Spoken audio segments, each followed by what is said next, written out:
Mercredi 10 septembre, Charlie Kirk a été assassiné. C'est une tragédie, c'est extrêmement grave. Pour la famille qui reste, pour Erika, son épouse, et les 2 enfants, c'est une tragédie. Il a été assassiné de quelqu'un qui lui a tiré dans son cou. Vous avez certainement vu des articles, des hommages sur les réseaux sociaux et ailleurs, et c'est normal qu'on en voit, parce que c'était choquant, parce que c'était vraiment extrêmement violent. Ici en Suisse et en Europe, d'une manière générale, Charlie Kirk est décrit comme un activiste de l'extrême droite, suivant Trump, un supporter de Trump et chrétien. Et on aimerait dire quelque chose là-dessus parce que c'est pas vraiment la vérité. C'est pas vraiment ce qu'on peut dire. Et je trouve 2 choses par rapport à ça. Une fois, c'est pas vraiment ce qu'il est. Et deuxième chose, je trouve que c'est scandaleux. Je trouve que c'est pas la vérité parce qu'en fait, c'est pas un activiste de l'extrême droite. Parce que c'est avant tout, et tout journaliste qui va faire un tout petit peu de recherche sur Charlie Kirk va voir que c'était avant tout un chrétien. La base, en fait, de toutes ses convictions, de ce qu'il a dit, c'était qu'il s'était repenti un jour, il a très clairement dit ces choses, qu'il s'était repenti un jour, qu'il a accepté le Seigneur Jésus comme son sauveur personnel et qu'il était chrétien. Et que ce livre-là était pour lui la base. Et c'est pour cela qu'il défendait les valeurs qu'il a défendues. Et vu que Trump défend aussi certaines de ces valeurs-là, c'est pour ça qu'il a élu Trump, etc. Mais c'est avant tout en chrétien. Et ça, je crois, c'est très important de comprendre. Et deuxième chose, je trouve c'est assez scandalisant de dire qu'il est de l'extrême droite, tout simplement parce que pour une grande majorité de gens qui entendent extrême droite, en fait, ce qui se passe dans la tête, c'est on entend fasciste, on entend nazi et on entend Hitler. C'est ça qui se passe dans la tête. Et si on pense à Hitler, on se dit, mais Hitler, ce serait peut-être été bien que quelqu'un l'arrête d'une manière ou d'une autre avant qu'il arrive au pouvoir ou bien avant qu'il ait trop d'influence. Et on aurait dit, peut-être ça aurait été légitime aussi même de le tuer, si on sait ce qu'il allait faire. Et donc, si on appelle maintenant des chrétiens fondamentalement des gens d'extrême droite, comme Charlie Kirk, qui a été catégorisé de l'extrême droite, donc de petit Hitler, c'est pas si étonnant finalement que quelqu'un finalement prend un fusil et l'abat. Et donc ça c'est vraiment hyper grave. Et ce qu'il faut vraiment comprendre, c'est il a été abattu à cause de ça. C'est pas tellement une question de gauche-droite, c'est pas tellement une question républicain, démocrate ou comme ça. C'est les valeurs qu'il défendait d'une manière très efficace. Et le péché qu'il mettait en évidence. Le péché qu'il mettait en évidence, de dire ça c'est mauvais et ça c'est bien. Et c'est pour cela qu'il a reçu tellement de haine et que finalement il a reçu une balle. Absolument. Et la haine en soi, qu'on reçoit comme chrétien, c'est pas quelque chose qui est caché dans la parole de Dieu. La parole de Dieu, elle parle que comme chrétien, croyant, eh bien, on va être dans un monde où on va subir la haine d'un monde. D'un monde auquel on n'appartient pas vraiment, en fait, comme chrétien. Et le Seigneur Jésus lui-même l'a dit, que s'ils m'ont haï moi, ils vous haïront vous aussi, de la même manière. Et dans l'épître de Jean, alors je pense un passage dans la première épître de Jean, au chapitre 3, où il y a au verset 13, où c'est écrit, l'apôtre Jean, il dit ça, « Ne vous étonnez pas, frères, si le monde vous hait. » Et c'est très intéressant de voir quel est le contexte, parce que cette phrase-là, elle vient après 2 autres versets qui disent la chose suivante. « C'est ici le message que vous avez entendu dès le commencement, savoir que nous nous aimions l'un l'autre. » Et ça, je trouve, juste en passant comme ça, que Charlie, quand il faisait ses débats, c'était intéressant de regarder la manière dont il parlait aux gens, où on voit, fondamentalement, on voyait un intérêt pour les personnes. Quelque part, il les élevait en disant, en montrant la valeur qu'ils ont. Aussi en s'adressant aux jeunes en particulier. Ouais. Il disait, mais vous êtes des gens qui allez voter. Vous êtes importants. Vous prenez des décisions importantes. Vous devez savoir les choses. Donc, il les considérait, il les valorisait. Moi, je trouve, de manière générale, on voit ça, cette sympathie, même avec des gens complètement différents, et qui disent des choses complètement différentes de lui. Donc, ça, je dirais qu'on voyait bien chez Charlie cet amour qu'il avait comme chrétien, même pour des gens incrédules. Et on est appelé à aimer tous les hommes, nous, dans la parole. Pas seulement incrédules, mais vraiment opposés, quoi. Voilà, même opposés. Et puis après, le verset 12 qui dit, ça c'est le verset d'après, donc que nous nous aimions l'un l'autre, non comme Caïn était du méchant et tua son frère. Donc là, il fait référence à Caïn et Abel, les deux premiers hommes après Adam et Ève, les fils d'Adam et Ève. Et Caïn, comme on le sait, a tué Abel, son frère. Et Caïn, qu'est-ce qui est expliqué là? Et pour quelle raison le tua-t-il? Parce que ses œuvres, donc ses œuvres à lui, étaient mauvaises et que celles de son frère étaient justes. Donc, et juste après, il y a ce verset, « Ne vous étonnez pas, frères, si le monde vous hait. » La réalité, c'est qu'en fait, quand Charlie Kirk a fait ces débats, où beaucoup, il y avait des questions politiques, où il y avait des questions de valeurs aussi, de valeurs sociales, pour l'avortement, pour tout ce qui est du monde LGBT, etc. En fait, il a mis en évidence quand même que ces choses-là étaient complètement insensées, que ces choses-là étaient mauvaises, que ces choses-là étaient méchantes. Donc, il rendait témoignage au fait que dans ce monde, il y a des choses qui sont appelées bien aujourd'hui, mais qui étaient mauvaises. Et ça, ça crée la haine. Et la haine, elle est venue jusqu'à cette extrémité. Ouais, ça c'est super intéressant. Est-ce que tu ne penses pas qu'il y a aussi une certaine... qu'on est conscient, en fait, tout le monde est conscient quand même à l'intérieur de soi que certaines choses sont mauvaises. Alors on peut endurcir sa conscience, ça c'est clair. Mais ce que je trouvais intéressant là avec Charlie Kirk, c'est qu'il y a une explosion tout d'un coup. C'est comme s'il y avait quelque chose qui était déjà là, et on voit tellement de vidéos, tellement de témoignages et d'hommages et des statuts et sur les réseaux sociaux qui partagent. C'est qu'on a l'impression qu'en fait, ce qu'il disait, il y avait plein de gens qui osaient pas tellement sortir leur tête et l'affirmer, qui pensaient un peu la même chose et qui disent, mais en fait... Et pas forcément les chrétiens, enfin des gens aussi qui sont peut-être juste chrétiens de nom, comme ça, mais qui à l'intérieur disaient, mais en fait, ce qu'il dit, ça fait du sens. Absolument. Ouais. Et que maintenant, avec cette mort, il y a comme une certaine chose qui... Une résurgence. Comment tu dis? Une résurgence. Résurgence, voilà. Les gens l'expriment leurs pensées, en fait. Exactement. Leurs convictions. Et ça, je trouve très intéressant, parce que ça, je pense, c'est dans beaucoup de personnes. Et la Bible nous montre que Dieu nous a donné une conscience. Que fondamentalement, on a une conscience. On sait ce qui est bien et ce qui est mauvais. Et je crois qu'il y a beaucoup de gens qui se rendent compte que tout ce qu'on appelle le wokisme, toutes ces valeurs, qu'il y a quelque chose qui tourne pas rond ici. Qu'il y a quelque chose qui n'est pas juste. Et puis, pour revenir à Caïn et Abel, moi, je pense que c'est la même chose avec Caïn et Abel aussi. Caïn, il savait que ses œuvres étaient méchantes. Oui, tout à fait. Et il était conscient de ça. Et il était aussi conscient que les œuvres d'Abel, fondamentalement, c'était juste. Et ça créait de la jalousie, et ça créait la haine. Exactement. Et en fait, c'est exactement ce qu'on voit aussi avec l'assassin de Kirk. Ouais. Qu'en fait, fondamentalement, c'était un problème de haine et de stress vis-à-vis de la mise en évidence que sa manière de fonctionner, sa manière de vivre à lui, à ce jeune homme, qu'elle était en opposition avec ce que les valeurs, finalement, les valeurs bibliques, et les valeurs que défendait Charlie Kirk avec beaucoup de talent. Exactement, ouais, c'est clair. Et c'est quelque chose qu'on est appelé à faire comme chrétien. Absolument. C'est pas quelque chose de bizarre ou quelque chose qu'on ne devrait pas faire. On doit, dans l'évangile, une partie de l'évangile, plutôt de la proclamation de l'évangile, c'est de dire aux gens, de leur annoncer le jugement. Le Seigneur Jésus a très souvent parlé de jugement, que ces choses vont être... juger, que les mauvaises choses qu'on fait, les mauvais actes qu'on fait, les mauvaises pensées qu'on a, toutes ces choses, qu'on va être une fois devant Dieu comme un juge et qu'on va être jugé. Et donc, c'est juste, on en parlait juste avant aussi d'Étienne. Étienne, quand il a été lapidé, le premier martyr dans le Nouveau Testament, il n'a pas marché ses mots non plus.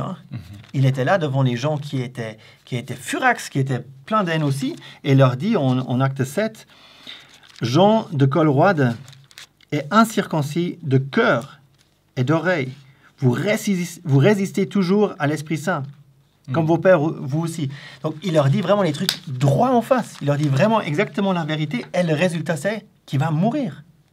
Mais l'autre chose, c'est aussi qu'il va ressembler au Seigneur Jésus dans le sens que ce qu'il dit.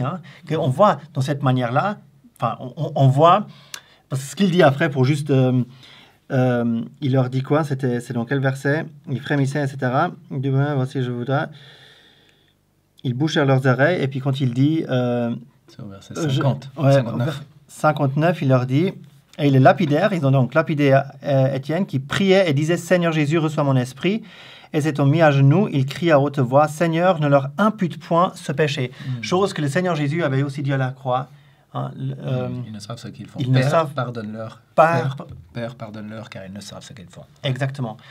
Et donc, Étienne, quand il s'est fait tuer, il ressemble vraiment au Seigneur Jésus et il voit le Seigneur Jésus debout. Donc, on voit clairement aussi que Dieu, il est là, on peut dire en quelque sorte, debout pour ce premier martyr. Voilà, on peut interpréter ça peut-être de différentes manières, mais aussi dire il est là et il affirme, il confirme ce que Étienne fait. Étienne, il n'a pas été trop loin. C'est ça que je veux dire, c'est pour ça que je dis ça. Étienne, il n'a pas été trop loin dans ce qu'il a dit. C'était pas genre, il n'aurait pas dû dire ça. Même chose avec Jean le Baptiseur. Jean le Baptiseur, il dit une fois à Hérode, la femme que tu as, c'est pas juste. Tu n'as pas le droit d'avoir la femme de ton frère. Frère Philippe, ou bien ça? Ouais. Et puis ça lui coûte la vie. Et qu'est-ce que le Seigneur Jésus dit par rapport à... Quel témoignage est-ce qu'il rend par rapport à Jean le Baptiseur? Que c'est le plus grand des prophètes. Et ça fait partie donc de l'Évangile de pointer aussi sur les choses qui ne vont pas. Mais une chose, il me semble, qui est super importante, c'est que en faisant ça, nous ne devrions absolument pas avoir de la haine. Ça peut être perçu comme de la haine. Ça peut être perçu comme un discours haineux parce qu'on dit, voilà, telle et telle chose, c'est du péché, parce que la parole dit que c'est du péché. Mais nous, on aime les hommes, comme le Seigneur Jésus a aimé les hommes, a aimé les choses. Quand on lui a amené la femme qui avait commis de l'adultère, il n'a pas dit, on fait de l'adultère, c'est pas si grave que ça. Non, c'est grave. Dorénavant, ne pêche plus, il lui dit. Donc, c'est du péché. L'adultère, c'est très grave. La fornication, c'est très grave. Ces choses sont très graves. Mais on voit comment il agit envers elle. Il n'y a pas de la haine. Il y avait de la haine de ceux qui l'ont apporté, oui. Là, on a à nouveau de la haine. Et donc, si nous, on proclame l'Évangile comme chrétiens et qu'on annonce l'Évangile, je crois que c'est extrêmement important de dire ces choses, de dire les clairs et à haute voix et ne pas avoir peur. Par contre, sans haine. Ouais, tout à fait. Et quand on pense l'apôtre Paul aussi, hein, il était aussi en prison à cause de l'Évangile. Hein, en disant la vérité, ça l'avait amené finalement en prison, dans la persécution. Et puis, ce que je trouve qui est touchant, autant avec Étienne qu'avec l'apôtre Paul aussi, on voit que normalement, l'effet que ça devrait avoir sur les chrétiens, c'est justement de les motiver, de les encourager à être aussi plus, je dirais, ou avoir plus de courage, hein, de prêcher l'Évangile et de parler de la vérité. C'est ce qu'on voit par exemple avec Étienne. À la suite d'Étienne, on voit que il y a eu une persécution à Jérusalem qui a suivi. C'est dans le chapitre 8 des Actes.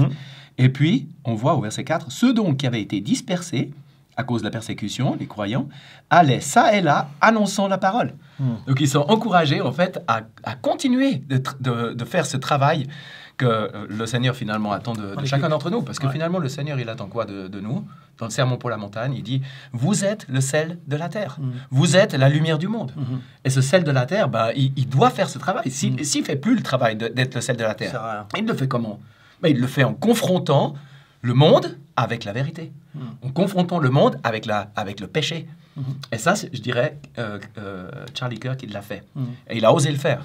Et pour ça, il est vraiment un exemple. Parce que, je dirais, comme l'apôtre, il le dit, je pense, à Timothée, dans 1 Timothée, il dit « N'aie pas honte de l'Évangile, ni de moi son prisonnier. N'aie pas honte de l'Évangile. » Lui, il n'avait pas honte de l'Évangile. Et ça, on peut le prendre, je dirais, comme un encouragement. On s'adresse peut-être plus à des chrétiens dans ce cadre-là, de dire « Mais c'est un encouragement de ne pas avoir honte de l'Évangile. » C'est quand la dernière fois que moi, j'ai osé confronter les gens autour de moi avec les péchés, avec la vérité, avec ce qui est bien, avec ce qui est mal, et avec ce que le Seigneur pense de ça, et quelle est la solution que le Seigneur donne.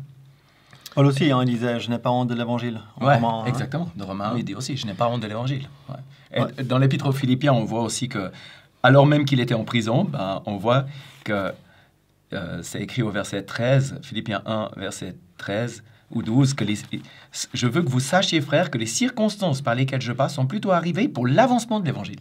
Le fait qu'il était en prison, c'était pour l'avancement, en sorte que mes liens sont devenus manifestes comme étant en Christ dans tout le prétoire, et que la plupart des frères, ayant dans le Seigneur pris confiance par mes liens.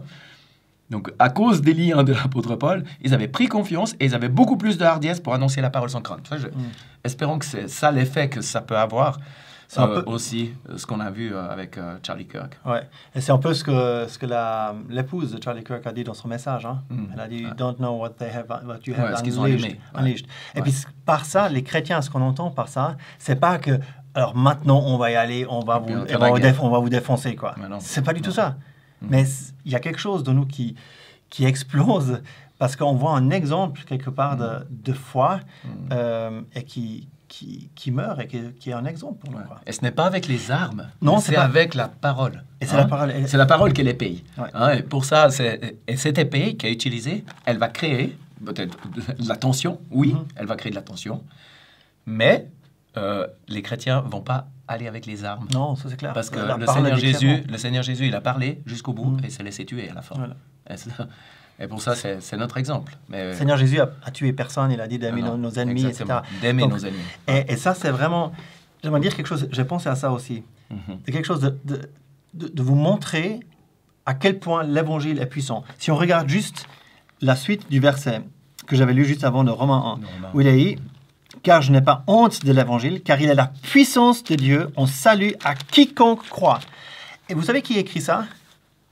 Si on avait juste lu un tout petit peu plus loin en acte 8, où tu étais avant, tout à fait. On voit Saul qui ravageait les assemblées, qui les persécutait, qui a même, quand il y a Étienne qui a été lapidé, dont on parlait juste avant, il était là, Saul. C'était lui qui manageait la chose. Il manageait la chose. C'est un tueur, fondamentalement. En ce temps-là. Avant sa conversion.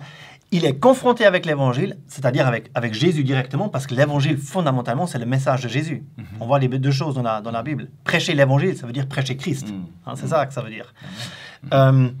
Et Paul, à l'époque encore Saul, il est confronté, ce tueur, persécuteur. Il rencontre le Seigneur Jésus, il est confronté avec l'Évangile et il est transformé. Il devient Paul et il devient même l'écrivain. Dieu l'utilise pour écrire la Bible. Et donc, c'était quoi, Tyler Robinson qui s'appelle, le meurtrier? Le meurtrier, ouais. Dieu est là, il a ses mains ouvertes pour l'accueillir, vous vous rendez compte? Et ça, j'en suis persuadé que c'est très difficile de le dire, évidemment, quand on est touché comme maintenant l'épouse de Charlie Kirk, mais tous les croyants vont fondamentalement être d'accord avec cela. S'il se repent, Jésus ne va pas dire non, ça ne va pas. Jésus a accueilli d'innombrables meurtriers. Ceux qui étaient à gauche et à droite quand il a été crucifié, c'était très probablement des meurtriers. Je crois que c'était des meurtriers. C'était des brigands. C'était des brigands. Meurtre. Ouais, c'est écrit pour meurtre. Donc c'était des meurtriers. Et il y en a un qui se convertit, right away. Et il le convertit. Il dit aujourd'hui, il se convertit et lui dit aujourd'hui tu seras avec moi au paradis. Ça, c'est la puissance de l'Évangile. C'est pas la puissance de nos modes, de l'argumentation et de tout le truc. Non, c'est tout simplement la puissance de l'Évangile. Amen. Ouais. Et est-ce que j'aimerais aussi encore dire une chose par rapport à l'Évangile et Charlie Kirk que j'ai trouvé vraiment magnifique. C'est que Charlie Kirk, il avait une grande tête. il avait vraiment beaucoup de... Ouais, il était super intelligent. Il savait bien parler. Il savait super bien parler. Ça sortait. Et des fois, j'ai un peu de la peine, même parmi les chrétiens, ceux qui sont très intelligents et puis qui savent très bien parler, qu'ils compliquent un peu l'Évangile. Que c'est des fois, en fait, ça devient très philosophique et puis voilà, on en dit des trucs que personne n'a encore jamais dit, etc. Et Charlie Kirk, pas du tout. Et ça, je trouve super important. Je trouve ça aussi important pour toi, si tu es chrétien, de ne pas vouloir... comment dire ça, intellectualiser l'Évangile, et puis de faire trop compliquer la chose. L'Évangile du salut, l'Évangile plus large, si on prend toute la Bible, tout le Nouveau Testament, qui est aussi des fois appelé l'Évangile, mais l'Évangile du salut, il est relativement simple. C'est que toi, tu as fait des péchés, tu as menti, tu as regardé la pornographie, tu as fait plein d'autres trucs, tu étais jaloux, tu t'es énervé, tu as eu de la haine, etc. Et on a tous eu ça. On est tous pécheurs et on mérite l'enfer. Et Dieu, dans sa grâce, il envoie son Fils, Jésus. Jésus est parfait. Il vit une vie parfaite, mais ça ne nous sauve pas. Il va à la croix. Il porte nos péchés. Il est jugé à notre place. Il est mort. Il est ressuscité. Et il dit maintenant, tous ceux qui veulent peuvent venir. Et même un assassin, il peut venir maintenant. Et Dieu est juste et il est amour. Il est juste parce qu'il a condamné le péché. Le péché a été condamné à la croix, et il est amour parce qu'il peut nous pardonner à nous à cause de ça. Exactement. Et ça, Charlie Kirk, il avait vraiment un message super clair, super simple, super facile à comprendre pour tout le monde. J'aimerais vraiment t'encourager à écouter ce message-là, de vraiment penser à cela. Parce que toutes ces valeurs, tout découle de ça. On parle des valeurs chrétiennes, etc. Mais fondamentalement, ce n'est pas juste des valeurs chrétiennes. Peut-être ça, c'est important. Les valeurs chrétiennes ne te servent à rien du tout. Non, tout à fait. Absolument. Non. Et ça, Charlie Kirk le savait aussi. C'est vraiment une foi dans le Seigneur Jésus. Exactement. Ça ne sert à rien de suivre des valeurs chrétiennes. D'être dans les bonnes valeurs. Ça ne sert à rien. À rien du tout. Il faut se repentir. Et Charlie Kirk a beaucoup parlé de la repentance. Très souvent. Donc, que tu sois chrétien, prêchons cet évangile simple et clair. Parlons de la repentance. Oui, parlons de l'enfer. L'enfer existe. Parlons du salut. Parlons qu'il y a le pardon vraiment à travers Jésus. Jésus, il est mort pour nous à la croix. Et d'un Dieu qui est notre maître. Et un Dieu sous lequel on se soumet. Exactement. Sous l'autorité duquel on se place. C'est hyper important. C'est la repentance, en fait. La repentance et ça, c'est la même chose. Exactement. La repentance, c'est ça. En fait, c'est devenir disciple. C'est dire, avant, j'ai fait ma propre volonté, maintenant, je fais la propre volonté de Dieu. Je fais la volonté de Dieu, exactement. Et puis ça, c'est en fait la définition des disciples. De faire la volonté du Seigneur Jésus, de Dieu. Donc, c'est hyper important de dire, lui, il est chef. Avant, c'était moi-même, j'étais mon propre chef. Mais en fait, en disant ça, en fait, on était le chef du diable. Parce que le diable, il est le chef du monde et fondamentalement, tu suis le monde. Ou une direction du monde. Plutôt, le diable était notre chef. Le diable était un chef, je dis quoi? Le chef du diable. Ah non, excuse-moi. Heureusement que tu es là. Non, mais le chef de ce monde, c'est le diable, fondamentalement. Et puis en suivant le train du monde, on suit le diable. Et puis on dit, stop à ça, et maintenant, on va suivre Jésus. Et ça, c'est magnifique. C'est bien pour une nation, c'est bien pour toi personnellement, c'est bien pour ta famille, c'est bien pour tout le monde. C'est bien si tu es jeune, c'est bien si tu es âgé. Exactement. C'est bien pour chacun, vraiment. Exactement. Quelle bénédiction ça serait pour toi si tu faisais ce pas et tu dis, OK, finalement, toutes ces théories qu'il y a dans le monde et tout ce système wokisme et tout ça, et puis finalement, ta propre vie aussi. Ben, en fait, il y a une vie avec le Seigneur qui vaut la peine d'être vécue. Et finalement, Charlie Kirk, il a vécu 31 ans, mais il a quand même, on peut dire, il a bien utilisé sa vie. Amen. Et cette vie, elle était utile. Et je ne sais pas comment toi tu te sens, je ne sais pas comment moi comment on se sent, hein, mais est-ce qu'on a, finalement, à la fin, c'est qu'est-ce que j'ai fait dans ma vie? Et qu'est-ce qui compte, c'est qu'est-ce que j'ai fait pour celui qui m'a donné la vie, c'est-à-dire Dieu, pour le Seigneur, qui a donné sa vie pour moi. Hein, qu'est-ce que j'ai fait pour lui? Comment j'ai investi ma vie pour lui? Si je tourne autour de moi-même, ça a zéro valeur. Si je tourne autour du Seigneur et je tourne autour de Dieu, ça, c'est la vie qui vaut la peine d'être vécue. Et puis c'est ce qu'on souhaite pour toi, c'est ce qu'on souhaite pour nous aussi, pour chacun. Amen. Amen.